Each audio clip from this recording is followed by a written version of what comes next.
Hi, I'm Dave Epstein. Welcome to this edition of Growing Wisdom. Today we're talking about putting your perennials to bed for winter.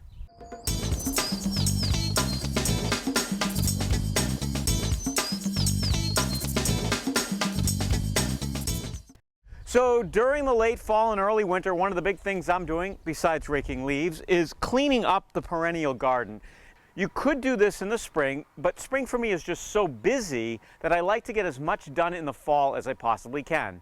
So in this particular bed, we have some peonies, we have some phlox, we also have some lilies, and we have some more peonies and some more phlox. And I'm going to show you what I do in the garden to really neaten it up for winter. So this particular plant, I remember, it doesn't look like it now, is a phlox. And one of the things you want to do is cut everything right down to the ground. And I get this nice and tight.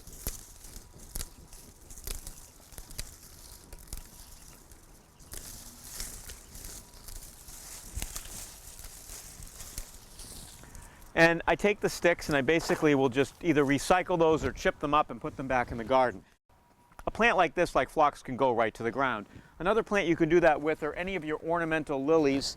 You can see that these have been staked up, so get those right off the stakes.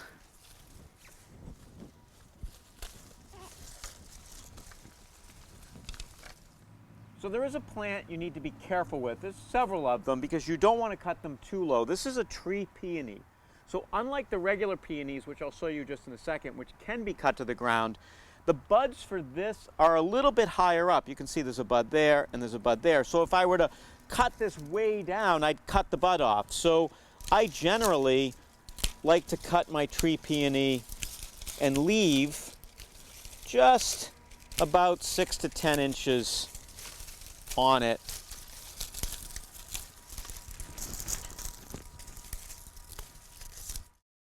So if you look closely, you can see these little purple buds here, and those are next year's buds. If I had cut this too low, I would have cut the buds off. The plant wouldn't die, but it would just take longer to recover in the spring.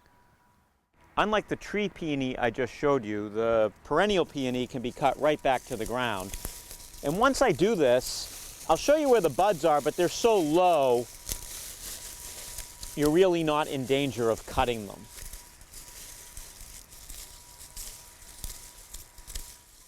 So what you're looking at here are the peony buds of the perennial peony. Unlike the tree peony, these are very close to the ground, so you can cut the remains from the previous year completely off and you really won't damage the buds. Here's another phlox, and I'm just going to cut it while I speak. Once again, we're cutting this directly down to the ground. It's already died back.